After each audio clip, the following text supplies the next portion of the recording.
Hello and welcome to Dark Matters, the Now and Zen Principles of Love podcast with myself and Ant. Thanks, Johnny. How are you doing? You all right?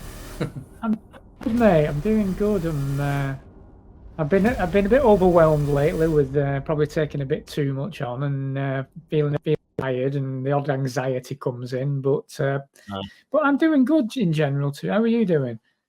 Yeah, well, exactly the same as you, to be honest. I'm just a bit tired I'm doing a lot of decorating and been filling in flipping holes, like doing a lot of pointing and what have you. I've painted this fireplace and the stone on it, and now it looks like I've just thrown mud at it. The colour's horrible. We don't like it, so I might have to buy another one and paint over that.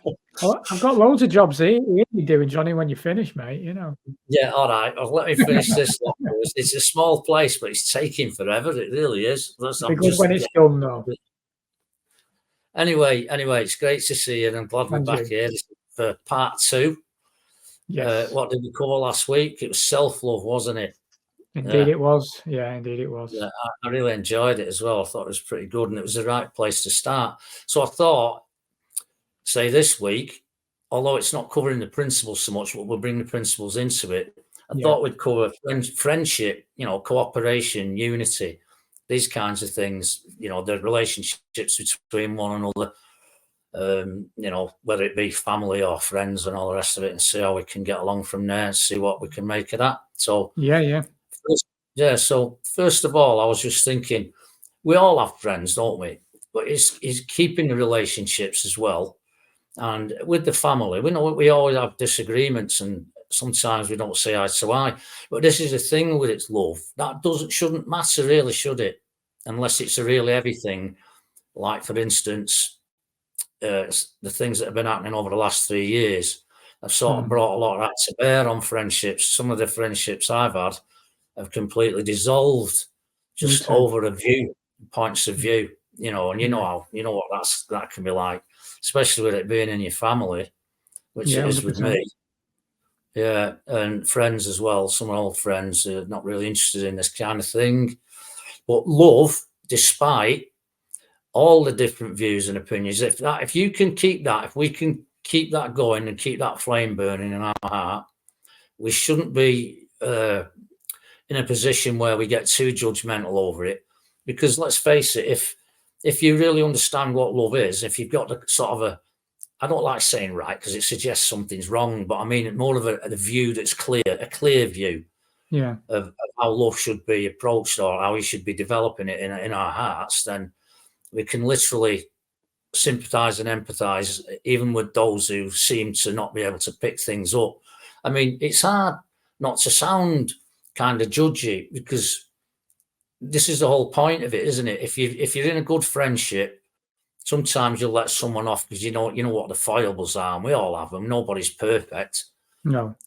And we all have these little things, and we all have little peccadillos we'll make. So really, at the end of the day, I just think for keeping the peace and keeping the friendship, you have to know that it's worth it. So for me, I've had a number of very disappointing situations happen. And here's the thing. You turn around and I'll say, well, it wasn't me. It's not me, it's them. This is what makes it difficult, because how do you define that, really, at the end of the day, when it's a viewpoint? It's simply a view or an opinion on something. Like, if you take the gender thing, that can be a viewpoint and an opinion. And I won't be budged from my view and opinion on it, because I do think that it violates certain qualities or principles of love if you're going to remove what is true, what is clearly true, and how you understand it. I mean, you cannot say you're something that you're not, even though people do, and then expect others to accept it when they can clearly see that that's not the case. And it's the same with things that medical practices, things that have been happening now, like, for instance, the tech thing that's happened to us, which is not anything like it used to be. It's a different thing. We know what we're talking about here, don't we? With the watch and all that. Yeah. So, and I think that is a very important thing to comprehend. and you do that by your own due diligence and your own research and looking deeper into the subject matters, and then you come up with your idea.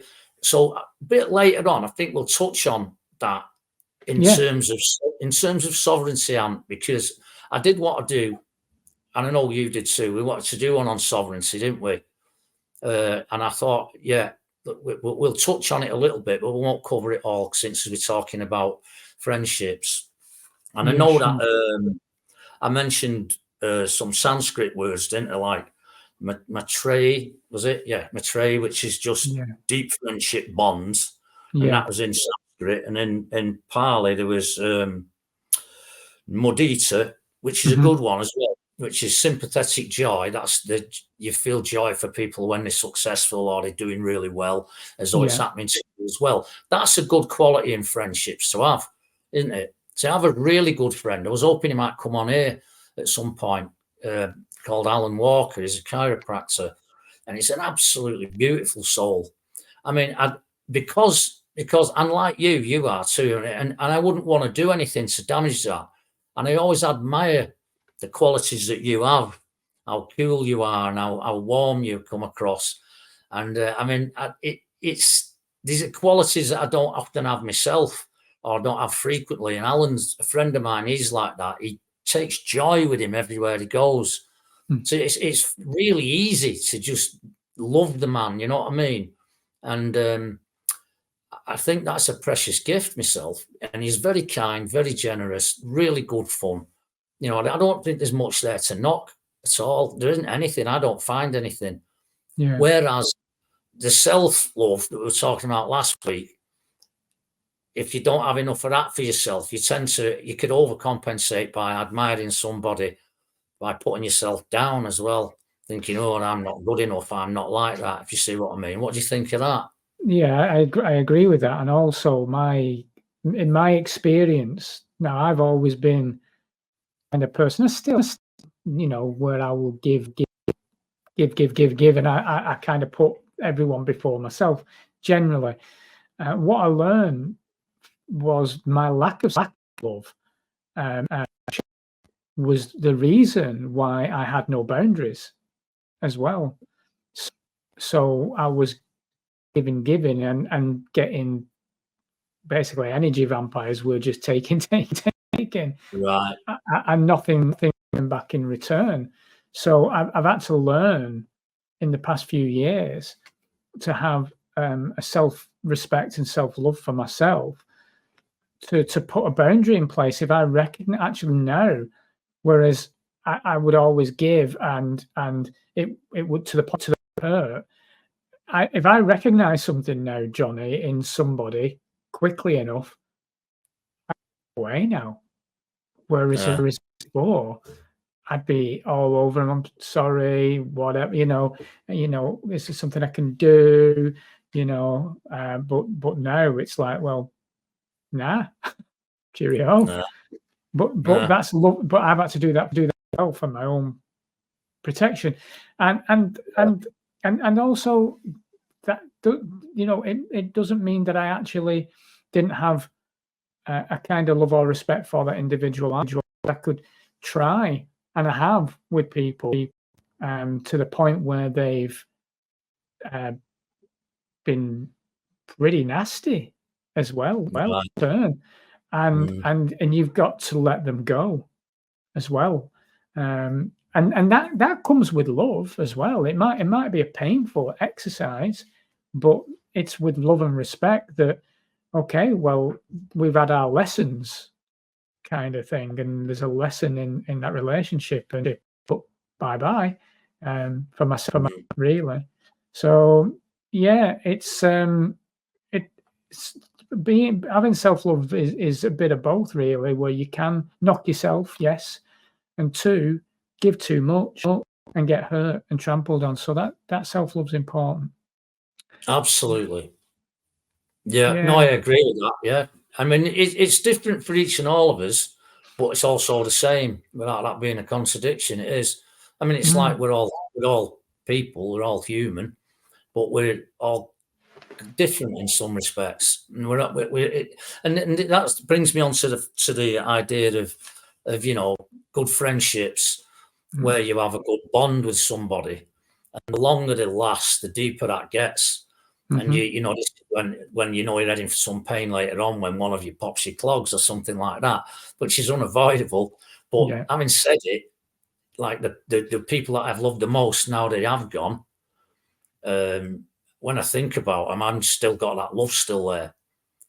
Yeah. And I've had that recently, Johnny. Where an old friend is one of the first lads I came across when I was probably about 6, 7 year old, and he passed away just a year ago, and I didn't see him much over maybe the past 10 years or so, and for various reasons, I didn't go to his funeral either. But I think about him pretty much all the time. I see him. I'll could be driving down the street and I'll see someone and it looks like him, and I still feel him. For me, so there's a deep love for that won't go away. A deep love and respect for him. And I've got a very close friend who he lives in Derbyshire now, so I don't see him. But there is such a deep there. We could go months and months and months and not speak, but we'll have a catch up. We know that affection for each other is strong. It's like a proper brotherhood kind of so close growing up, and it won't leave. And I know that so there are a handful of people that I would say that literally it wouldn't be broken even during of the past years where, like you, I've lost. Are they true friendships? Is the question. I've lost a lot of people that I would have had a relationship with in the past and had time with and whatever. But then I think about it is how true was that love between us if they couldn't even listen to respect my point of view when I was actually trying to reach them because of my love, respect for them, because I was frightened for them. Right. So it's interesting. It's an interesting thing for the friendship thing and the family thing as well, because a lot of my family just went, "What's wrong with you, Ant? Why are you saying these things? Why?" And a lot of them don't talk to me like they did. I don't have the same relationships with my family as I did, and in some aspects, I don't have.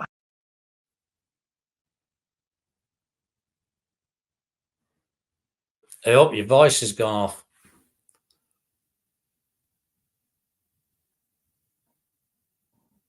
Am I back on? Yeah. Back on. I don't know what happened there. It seemed to go. But what I was saying was I don't have a lot of since what's happened in the past few years. I don't have a lot to talk to them about either. That really have changed because I don't like, for example, I would talk football with my dad, my stepdad, of our lives. Through the past few years, we had a different, and we've not been able to come as close as we once were. If I go around there, I will have to talk about football to have something to talk about. I don't want to talk. I don't want to talk what's going on because it's too far apart now. But I haven't lost love for him, if that makes sense. In respect, I just don't have the conversation. Right. Yeah. It's a tough one. I get that. I mean, I like if I think about my mum, my mother, it just makes me smile. I remember telling you, I think it was on the episode 1. She was a lovely person, and my dad, whom I loved, obviously, it's my dad, but it was a difficult relationship for most of the time, except at the end when he had dementia, where I could, now if I think about him, there's a certain sadness there because I didn't like the way he pops off. I mean, it kept him alive for the kickoff. This is another thing, really, that there was no love in the hospital. It was just down to whatever fancy putting a pacemaker in a 93-year-old man who's got dementia, and they should have just let him pass away properly instead of keeping him alive, and he just got worse and worse. I mean, and I was just praying he'd die in his sleep, and he did. And actually, despite that being even the hardest of times, because I was looking after him, Caroline and I, kind of felt closer to him because I felt I could feel things deeply. It was because there was a lot of sadness watching the mighty man be reduced to a child again was strange. So, yeah. And then I've got a really good friend. I mean, if I'll just explain it to you, over a period of something like 3-4 years, my mum died.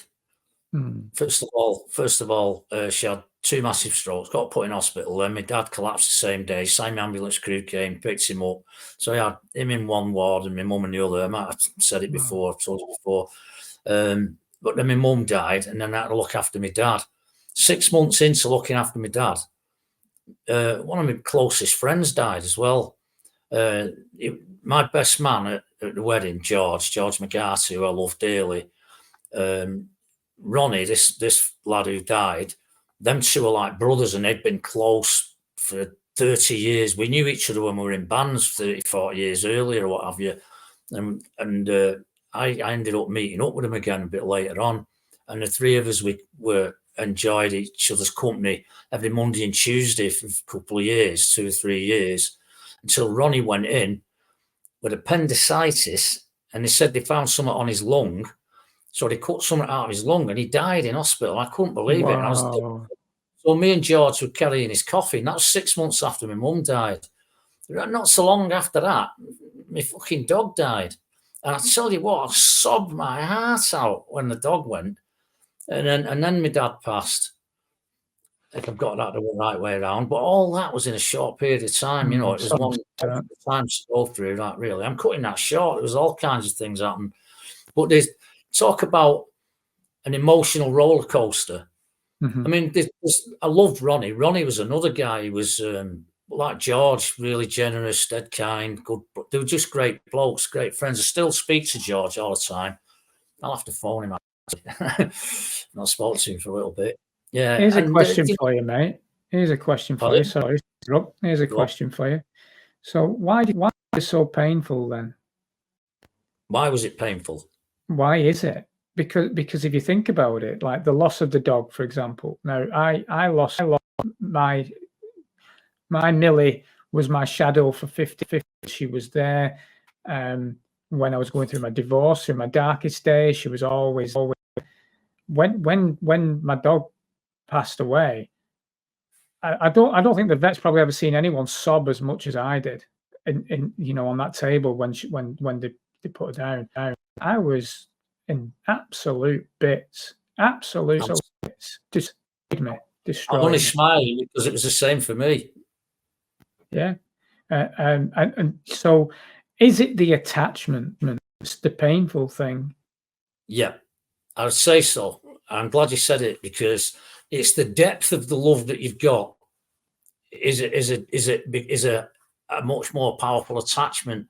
I mean, I know I tried mentioning something to you, didn't I? It was a Pali word. It was what was it? Yeah, Upekkha. Yeah. Upekkha. Yeah, it's the ability to love without attachment or bias, but you can maintain a sense of peace in that respect if you think about it. But it's having the balance in a relationship. You have to understand that things are impermanent. It's a law of the universe. Nothing lasts forever. The sun won't last forever. None of it does. It keeps changing. It's constantly moving. Consciousness is a stream. It's flowing. This is why we have these issues with time and all the rest of it. and you only have a certain amount of time and it's limited. But is it at the times when you're really enjoying yourself and you have a deep bond, even with a dog, right? I mean, and believe you me, that dog went everywhere with me. I took it everywhere.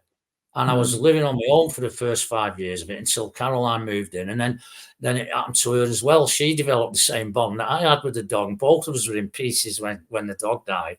So it is an attachment. Yeah, of course it is. And I doesn't like to say that anything wrong with an attachment.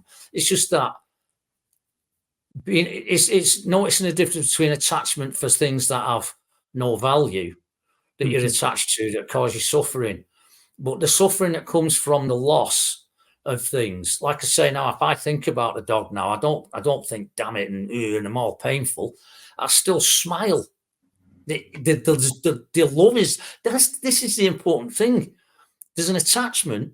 You lose somebody, like when I lost my mum, Ronnie, my dad, or any of it. And the attachment wasn't as strong with my dad as it was with my mum, but it was still my dad. And the dog had a profound sorrowful effects upon me. I couldn't stop sobbing for a week either. And it was just, in fact, my son Josh, I was like to take the dog back in my arms and put her in the car and back home to bury her. And I couldn't do it. Josh had to do it for me. I couldn't see for the kick-off. I couldn't see. I was just in pieces. And it's the same, you know, when my mum died, that was hard. So basically, the depth of the relationship, if there's love there, afterwards, it's not so painful when the time's gone, and because you have to accept that impermanence and that loss, but something remains. That's what's important to remember. Something remains. It was a gift having that dog for me, because the time that I was on my own, because she wanted to go out all the time, it got me out. I was in a bit of a downer at the time, and so I had the dog, and the dog literally saved my neck. Seriously. It really did. It profound effects on helping you through some dark shit, basically. Yeah. They are a gift. Dogs are a gift, in my opinion. Me and Lou, my partner, we can't be without our dogs. We adore them. Pets are very important for us. Not for everyone, obviously. A lot of people I know have no time for pets. Which is fair enough. But I can't be with. I've always had dogs. Little, so I can't be without them. I don't want to be without them. It's not like I don't want to be. I love them. Yeah, I do. Me and Kaz are going to get another thing, because we keep every time we see one with ball pieces, we're like, oh, look at this. What I mean? They just have like an unconditional love thing going on, as long as you treat it with the decency it's due. But I say I love all animals, and here's a thing about non-attachment. As an effect upon my persona, and I consider it a principle of love. Actually, I do. That I don't like zoos.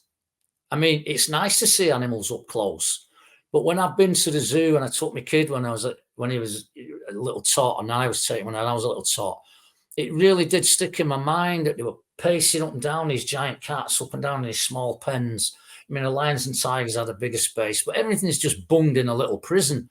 I would be happy, and very much happier, knowing that their own environment was there and they were free to roam around in their own environment, and I'd be happy knowing it. Even if you could see it on a film, it's good enough for me.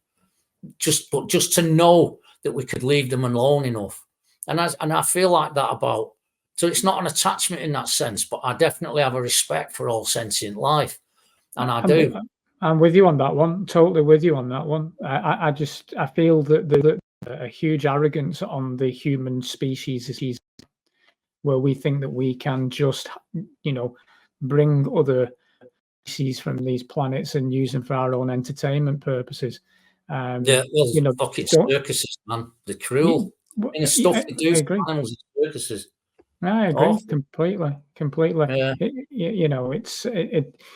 It is. I think we're very similar in that respect, Jonny, aren't we? Where we look at life with respect. I get that same feeling sometimes when I'm driving, and you see roadkill on it hurts me when I know it. I kind of that animal much right to be on this road, more right than us in a metal box on wheels, and Well, you know, if you've gone past some motorways where they put little tunnels under it to let badgers or whatever go through it, there's not really enough for that, really. Up here in Cumbria, the amount of roadkill there is on with for pheasants and grouse and God knows what else. Even birds of prey I've seen smashed up, squashed all that side of the road. Foxes, badgers, unit rabbits, you name it, all getting nailed. I mean, people just think that's unavoidable, but in actual fact, it's part of this system to not give a fuck enough. Perhaps it develops a little bit too quickly without the forethought in mind, you know, because one day you've gone from horse-drawn carriages to fucking flying around 100 mile an hour, if you know what I mean. Or, well, 70, unless you're me. You know what you like. But no, this is it. I'm not even keen on any of our infrastructure, to be honest with you. I mean, it's only because of the differences between wages and the disparity between the super wealthy and the poor and what have you. I mean, it's another subject for another time. But again, all these things, everything we're talking about, if you put love into the equation and a conscious love, an ideal of what it is, and those principles, you start to see that everything is pretty much run very poorly with that never being in mind. It's always got something else going for it, which to me seems to be in complete the other end of the polarity, let's say. Yeah, sure. Even opposition to thinking in these terms. It's more about adaptation and survival, isn't it? And here's another thing in friendships. Just don't know whether I jumped on. I just sparked myself off there a little bit. I just like to think about evolution, whether you believe we evolved out of whatever or we were created. But there's a form of an evolution of your own mind, isn't there, where you can develop it? Yeah. Do you know what I mean? And I don't mean it in terms of like, I don't want anyone to start thinking I'm talking about the difference between creation and evolution here. No, I'm using it in a different context. I mean development, in the fact that, because we know that some people believe that you get smaller little things and then they develop into bigger sentient creatures and we come up to human beings. Well, whether that's true or not doesn't really make any difference. What happens is that we get into cyclic behavior if we're not guided by these loving principles, and that cyclic behavior, it can go unnoticed. You can be unaware of it or be in denial of your own behavior that is causing yourself to suffer. Something like the self-love that we're on about on the last podcast, but then others as well around you. I mean, this seems to me at the moment there's some kind of like narcissistic fucking thing going on all over the place. Everyone seems to be poking a nose into the self without the regard of others. I mean, they have friends and what have you, but I mean, it does this come into it a lot. Everybody should have been brought up with it. And in most cases, a lot of us are. Our parents are good, they love you and what have you. But then, you know, there's divorces on top of that. That leaves us suffering as well when we're growing up. There's a lot of trauma growing up. Right. There's a lot of strange stuff happens. And at the end of the day, you have to deal with that and adapt. And to get off the cyclic thing, it's more like, I consider it more of a spiral. I was taught this in one of the groups that I went to, a Buddhist group, that if you view the world as pretty much constantly in certain forms of turmoil, no real awareness or development, that is, or evolution of coming away from animalistic behavior or the lower sort of principles, that instead of developing these higher principles, I call them higher because I still think it's a universal law, love, because only defeats hatred and all these other poisons, ignorance and greed and things like that. So you can get on a spiral and get away from the cyclic behavior, sort of move away from it. And that's what I mean is that in terms of evolution, you can develop a spiritual side that can elevate you. Yeah. And that helps other people. And that's beneficial for you, beneficial for others. And that's what I like to focus on quite a lot. It's not easy. It's not easy because you got to go to the supermarket. You might have to go to work. You've got to go this place and that place. You bump into people. There are muggings, there are murders, there are gangsters. There's all sorts of shit going off. You know, there's all kinds of, but this is the importance of good friendships and good circles. And that's what I like, Dark Matters, that community that's being built here now. It's beautiful. And there's loads of different views in there that I think, yeah, that's interesting. And there's a really nice lady. I've not yet spoke to her. I want to do a podcast with her. She's called Caroline Isabella on Facebook, and she writes some beautiful poetry. And I'm hoping to do a podcast with her at some point. And I'll get in touch with her. I hope she's up for it. But she posted something the other day that said something about what was it? Personal fascism. And I kind of thought, well, there's a term I've not heard before. And there's a lot of these memes getting thrown around. Now, I don't know whether that's right or wrong. It might be true. There might be a sort of personal fascism with people where they think they're right all the time and then want to enforce that on someone else. And it's not a bad description. But at the same time, I sometimes think, well, isn't that just coming under the heading of narcissism anyway? I mean, you see what I mean?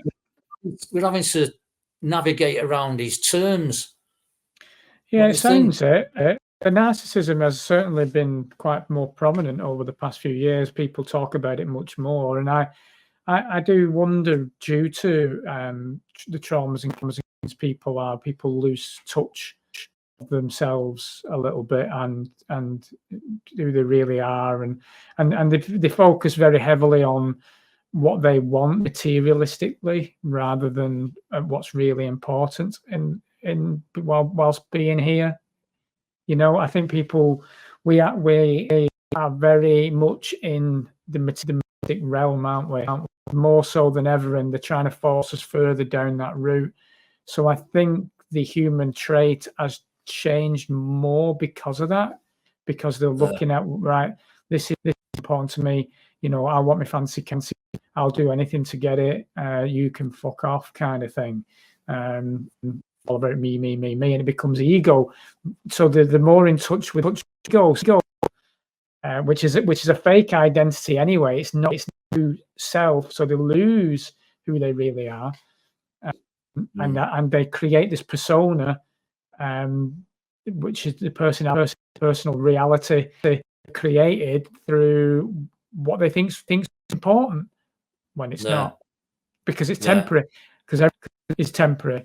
And it's certainly material is temporary, because you're not carrying that anywhere. And I think that love is probably part of the energy of source, infinite. So yeah, something on that lines. I think that's what's going on these past few years. Would you describe love as a higher vibration?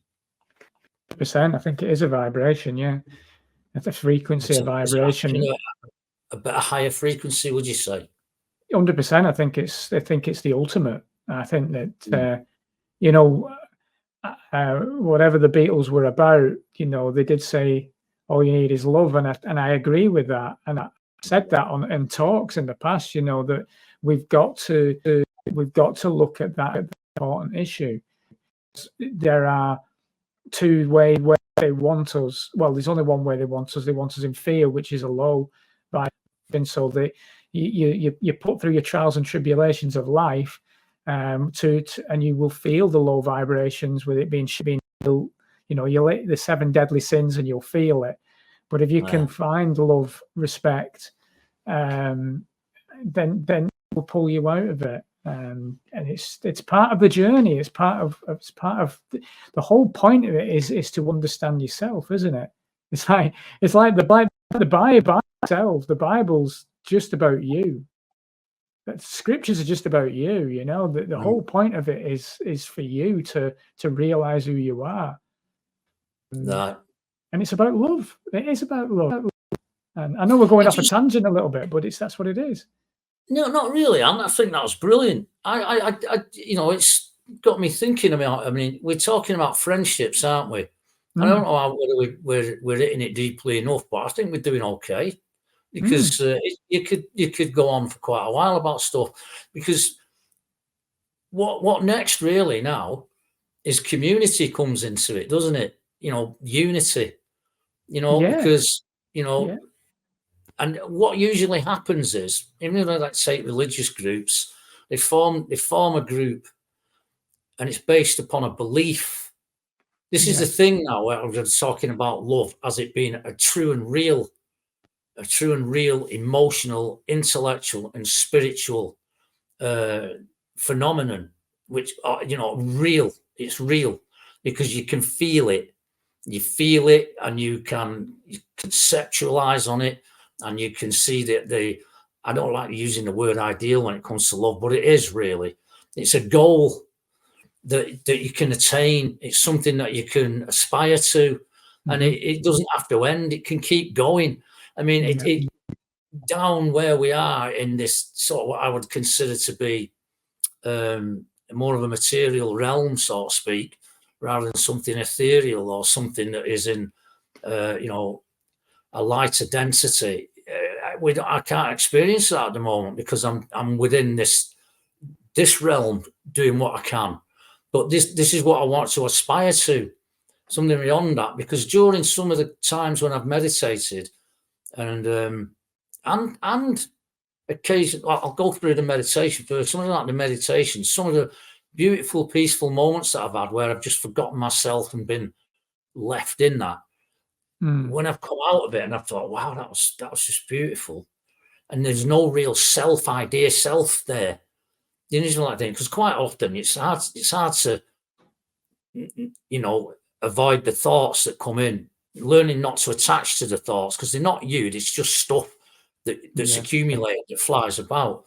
But when you can manage to calm the mind down enough, then there's a really wonderful, strange feeling, and I always think that as loving it, it's still, I don't seem to lose that anyway. It's not like, I don't think I'd ever get there if I'm agitated or I'm filled with anxiety or any others, because the beautiful description is that when you look in clear water and you can see the bottom and you can see a reflection on the top of it, you stick your hand in there and mud it up the bottom. That's what it's like without the love in it. It's because it's agitation. You're agitating something. So if your mind's agitated, you're not relaxed, you're not calm, you're not at peace. There's no opening for that love there, and you can't see clearly. So suddenly, the only thing that gets me is it doesn't last. You have to come back out of it.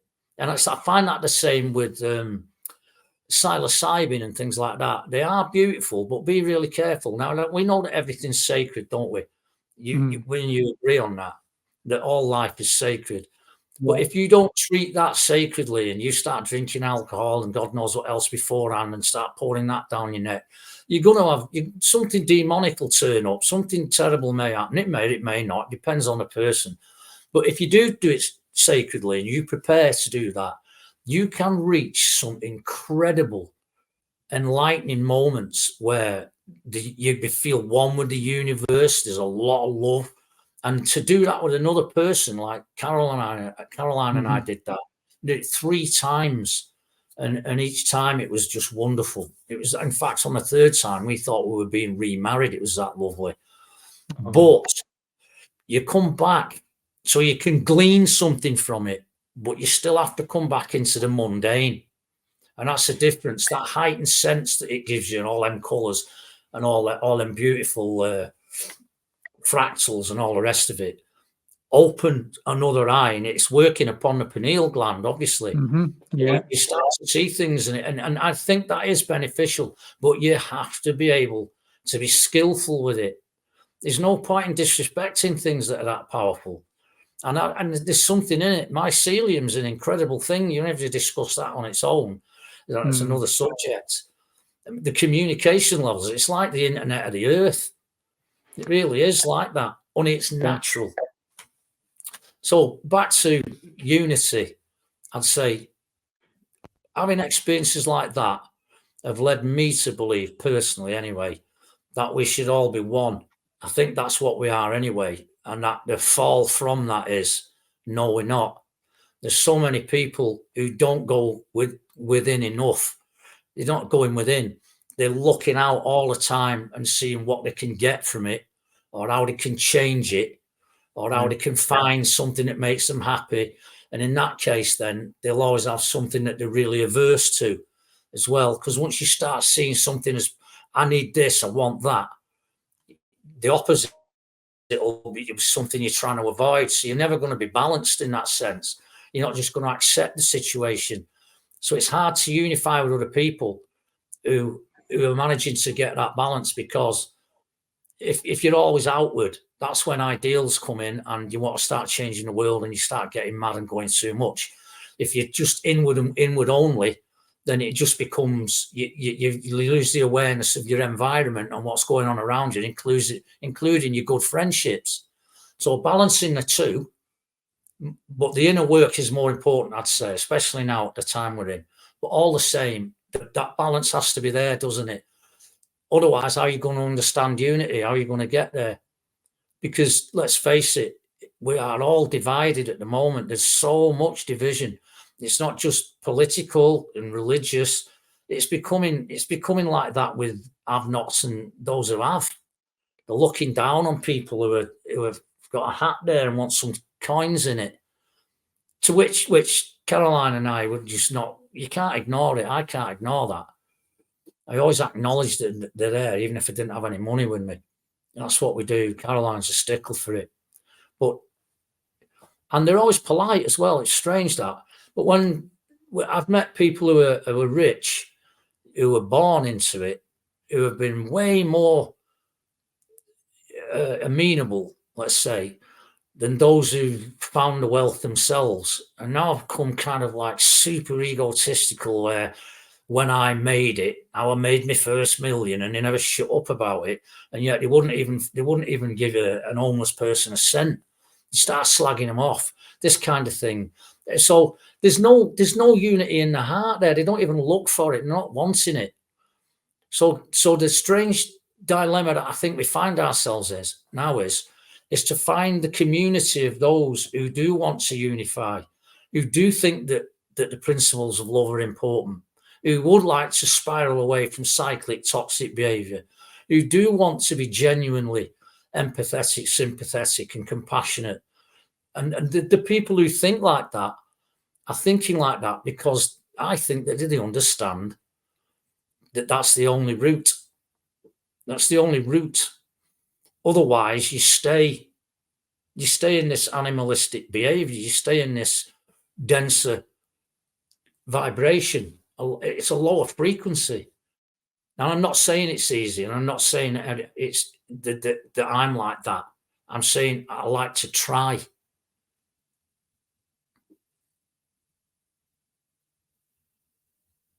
You've gone again there, Ant.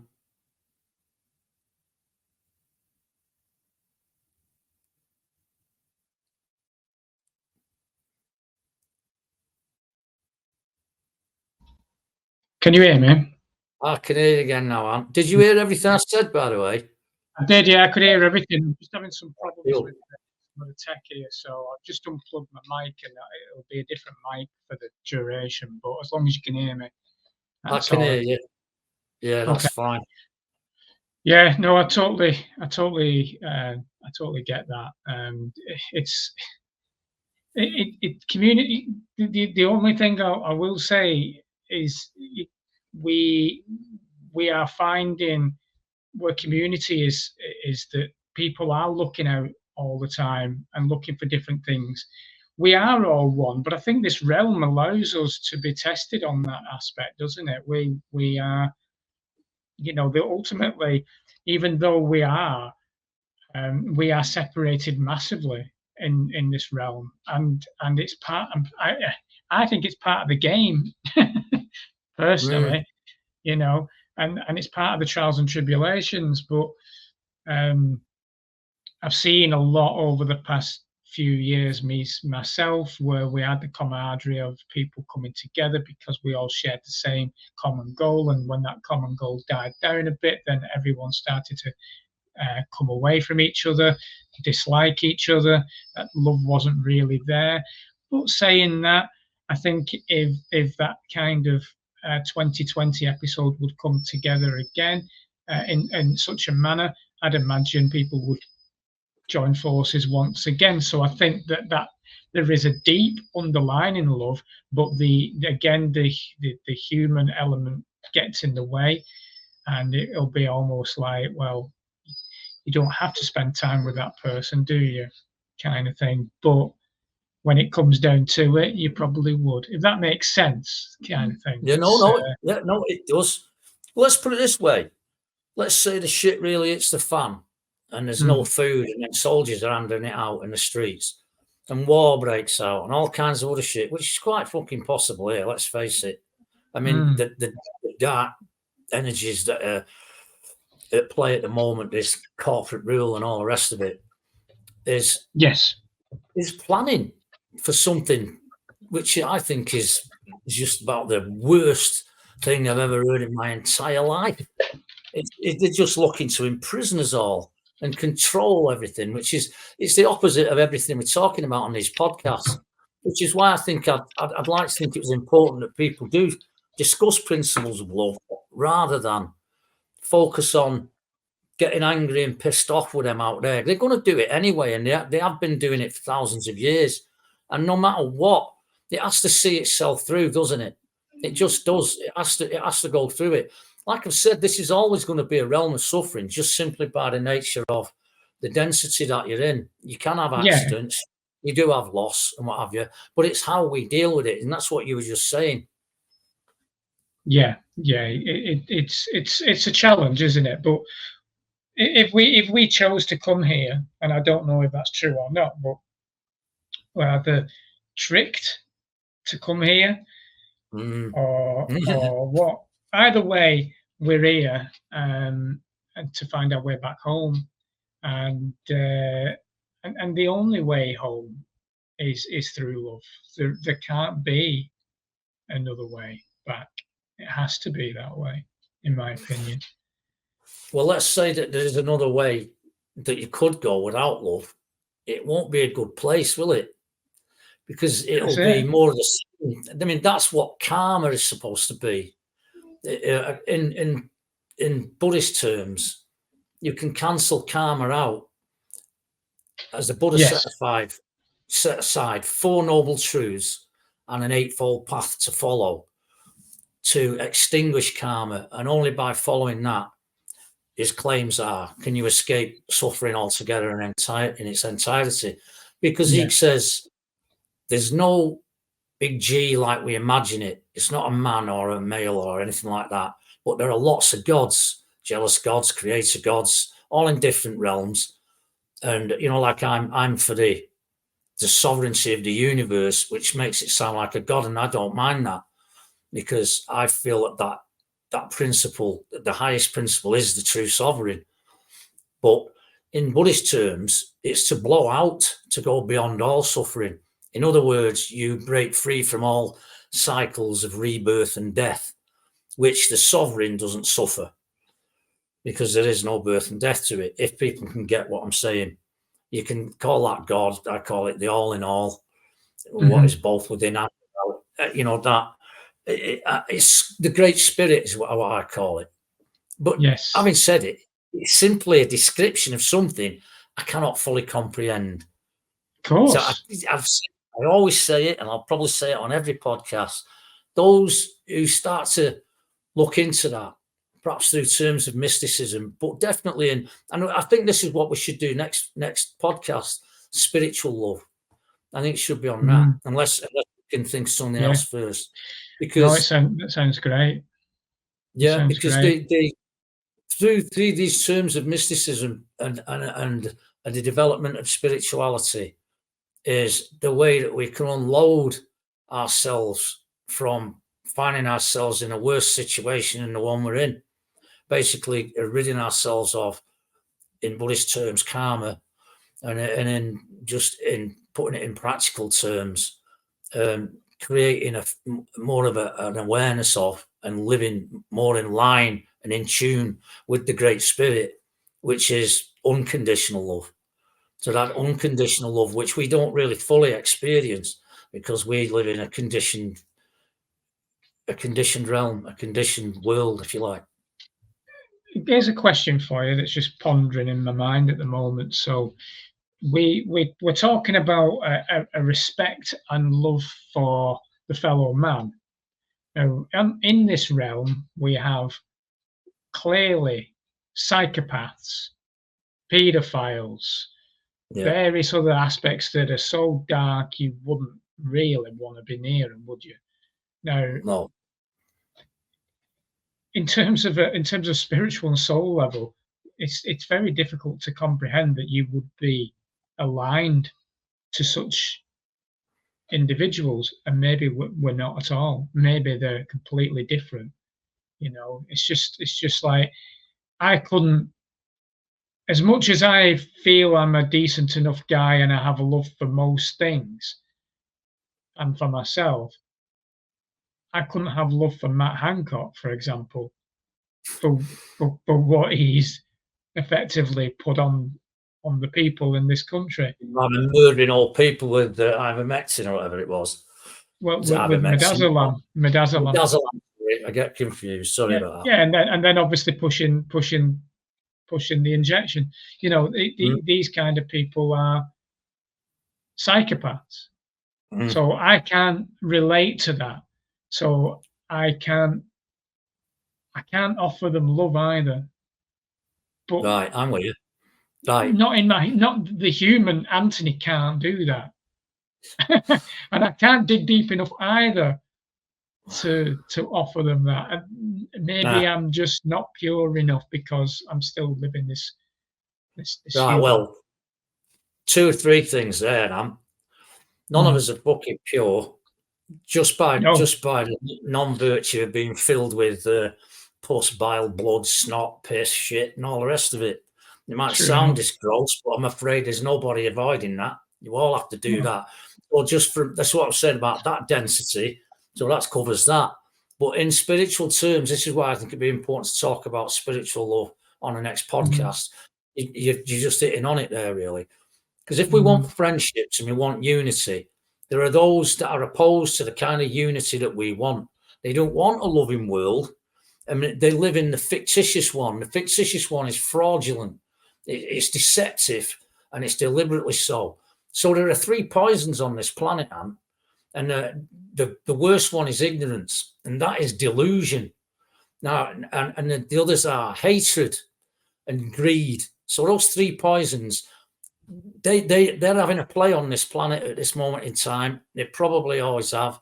Goes back as far as you can get anyway, doesn't it? Yeah. So sorry, I was just distracted there for a second. So basically, with ignorance being delusion, if somebody set up governments that are there to control and deceive, which they are now, and they always were anyway. I don't like people say, oh no, we've always had a government for the people. No, we bloody well haven't. They always arose out of something else. They've come up out of the ashes or built on the foundations of something else, either like monarchy, principalities, emperors, some kind of fascist state. You know, it'd be an empire of something, pharaoh, God knows what you want to call them. But all the same, there's always been a controlling elite.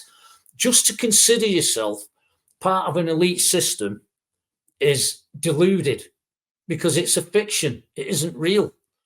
And this is what I mean. And we can't overcome those people. We can keep our love and we have to protect it like it's a complete jewel. You have to have these jewels in our hearts like it's a jewel. Now, like the truth is a jewel, if you want. And community amongst people who see the truth as a jewel is important, right? So whoever's saying the truth is speaking from the heart and means it, and is unoppressive, not trying to deceive you, not being fraudulent in any way, and not lying. Those are the communities we want to build, and those are away from that. So we want to avoid those people who believe that stuff and build our communities with one another, with the deepest of respect. And what that means then is your own personal sovereignty. These people are acting, you're giving your sovereignty away to people who don't give a shit about you. They don't. They're using us. They're putting us in a terrible situation where we're having to work and use all our time and energy up just to put food on the table and pay them back. And you're paying them back twice anyway, because your inalienable rights were stolen from you in the first place. And you're worth a fortune. But nobody knows that, because you were just sold off as bond shit with the Vatican and all the rest of it. So basically, at the end of the day, you're paying these people twice and 3 times over. So it's all fraudulent, nasty. Whereas you have to be aware of that. You have to be aware of it. And a lot of people aren't because they're being deceived. But now there is a form of an awakening, then people are coming together and understanding the difference between legalese and all these different factions in the law, and you know what the bar is, and it's Baal worship and all the rest of it, and it's basically satanic. And these people believe that stuff. It's in absolute opposition to all the things that we're discussing here. So it doesn't make us bad if we can see what is delusory, what goes against all these principles that we're talking about. Because if love is a principle that is a universal law also, because it's only that defeats all this delusion, hatred and lies and the greed, then I feel as though I'm doing better by following that, and my heart feels better, and I feel that I could help somebody, and I feel I could find the help from other people when I need it through friendship, in unity, in the right community. And that's what this podcast is about. And I think I'm glad you hit on that, because that's what we're talking about here. So we're going to have to let all the people who are truly deluded, who do not want to listen, and who want to deceive us, because they do know, a lot of them know what they're doing. The higher up they go, the darker it gets. When I higher up, I mean in the wealth and the rulership. They really are. I don't know what the word is for it. Now, just bear with me another second. Having said all that I've said, a truly loving person who wants to become wise isn't going to get wisdom in its fullest sense unless they're compassionate. Now, how do you become compassionate towards people who are filled and hell-bent, filled with hatred, greed, and are deluded like that? How are you going to feel compassionate towards those people? You have to develop compassion in our hearts towards them. It's not easy, is it? No, it's a tough one. It's very tough. Wisdom involves compassion. It does. There's no real wisdom without it. But there's there's also back to the self-love of not allowing and having boundaries. With love, I'm sorry, but you can't treat me like this, Mr. Hancock. You've got to say that. Or my family. And I may not give hate, but I could maybe have compassion with the facts if I believe totally, and I'm it's certainly possible where you're talking about karma. I believe totally that people are here to learn lessons and they reincarnate, and the soul has to, if that is the case, then I could have compassion that they're going to learn their lessons, maybe. But it's not easy. But right now, whilst they're playing this game, it's not easy to have compassion for these arseholes that are causing so much pain and suffering. When children are suffering and blah blah blah. How do you find compassion for that? Right. Well, it's a good question, but there's another angle on it. You can still be compassionate. And you already are, because I know you are, because we were just talking about all sentient life and how you love it. Now you feel that everything's sacred. These people don't have that. They commoditize it all. Everything's for sale. Everything's for use. It's not. They don't care if it suffers when it dies. They're not really interested in that. They don't mind. It's just get it sold, get it out there. That's it. We could be doing all kinds. I mean, there's so many answers. Some of them are embarrassingly simple. Just the way that we run things and commoditize things. For instance, you just take hemp; it makes the best paper, quality paper. And you use a tree, you're chucking away 90% of the paper, and you're not doing that with hemp, are you? You use the whole thing. It's got more quality paper. You can make it as hard as rock. You make concrete with it. That's right. Well, if you want to grow that, it costs you a fortune to buy a hempcrete brick, compared to the other stuff that's already out there, because the businesses are already established, things like this. But all it takes is the will of the people, and the will of the people aren't strong enough because there's not enough unity, because the people who are deluding everyone and lying to us want you divided. So these conversations are very, very important. You can be a compassionate person, but don't be a fool And when somebody is deluded, and it's like you're saying, the guy that we were talking about, what was his name, the politician? Hancock. Yeah, well, any of them, all Wank sock. Yeah, them, all of them. Just, we don't have to accept the gift because there's something involved in it. We don't have to take any action. We just have to be non-active, non-compliant. You don't have to go berserk. We don't have to take up pitchforks. We just have to stop doing what they want. Non-action is more powerful than fighting. Yeah. So we don't really have to fight either. I do not consent. It's as simple as that. Absolutely. That is the answer. No compliance to any of it. Just stop. And it's harder said than done because we need to eat and we rely on their system at the moment. But there are people starting to get these communities together where we can grow our own food. I'm sure they're going to try and make that illegal, but we must try. We must just keep trying. And we'll develop more friendships along the way and greater communities. That's what I think.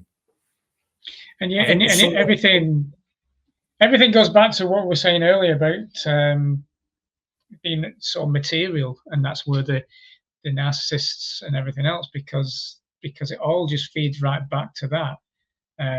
That they are trying to push us into a more material world rather than a loving, natural environment.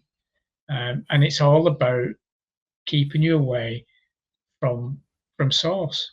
They're forcing people down a route and stripping you of your connection to the Great Spirit, as you would put. That's what it's about. You only have to look at the way the Native Americans were treated to see what happened there, to see what the whole purpose of that was, to stop a beautiful tribe, if you like, or wonderful people that were connected to nature and the source. Me and Caroline understand that. We have a deep respect for the indigenous people of every country, but a real love for the Native Americans, you want to call them. They're not really. I would call them the original real people. The Americans. Yeah, absolutely. And the way they look at everything is just what we're talking about, basically. It is sacred. It is. Everything's sacred. And we have to go back to that. Those principles that they held were exactly the way that people should be living. And in terms of love, they would have people in their tribes that would cause mayhem, but they were dealt with love. Yeah. It might have been tough love, but it'd be love. Yeah, well, everyone can say if there was a community full of us and we all followed that as best we could, and someone came in and was constantly knocking things over, stealing and fucking being abusive to someone, we'd all stop talking to the person, wouldn't we? We just wouldn't bother with them because what do you do? You could get one or two brothers or a couple of sisters to go talk to whoever it is, and if they won't see their ways, I mean, you said what are you going to do? But you can't keep somebody doing that. You can't allow that because it's too violent in the sense that it just cuts through all the good things and all the good works that you're doing. Absolutely. And this is what our system's built on, all that delusion, all that false fucking lying. It's just lies. And lies. Yeah, it's just this endless stream of crap. Some of the solutions, like I was saying about hemp, are embarrassingly simple. If you know anything about permaculture, every time you drive past a field after field after field, just imagine that being filled up with orchards, or fruit forests, or food forests. It's not that difficult. It's not that difficult. You just need the will. It's so obvious what you say, because you have homeless people in this country, you have starving people in this world, and if all down the road as you're driving is full of apple trees and fruit trees and well, you just get out and pick one, wouldn't you? You imagine walking through it and you can pick it fucking fair. You know what I mean? But that in itself shows you what kind of world we are placed in. A materialistic, commercial world, devoid, or trying to make us devoid of love. Yeah. And put us in fear and ignorance rather than wisdom and love. Yeah. That's the game. Yes, I think we're close to ending it, and I think I'd like to, if you don't mind, end it on just a tiny bit about sovereignty. Your own personal sovereignty is important to you. You know, you don't want anybody lording something over you, but that responsibility comes with respecting someone else's sovereignty. And then you cause no harm, loss, or injury. It's simple, isn't it? Again, you don't need 10 bloody commandments. That's just there. And if you understand love, comprehend it, and you're guided by it, well, you shouldn't really rush into so many problems. It's the system itself that's causing all that imbalance and that trouble. So only what they've done is stolen the true sovereign of the universe's sovereignty, vilified it. I mean, if there's nothing worse than communism, because that you're not allowed to be spiritual, religious, or anything. Get rid of it. They see that as inferior. And that's delusional. Again, and there's no respect for the sovereign of the universe, no respect for self-sovereignty. It's all about the state. It's all about the ones who are in charge. And that, I'd like to end it on that. No, understand your sovereign. It's a state of mind. But understand if there's anything higher than you, a higher sovereign, it's that great spirit that you can't fully comprehend. Because those who comprehend it not. I love it. Love it. Good way to end it, mate. Yeah. So if we do spiritual love next week, then it's not next week, the next podcast, then. Let's do it. All right. It's great chatting with you again, mate. I just love talking to you, man. Love it. And the same. Nice one. So I'll say see you then. Thanks to anyone who's listened. Cheers. Yeah. Thanks very much.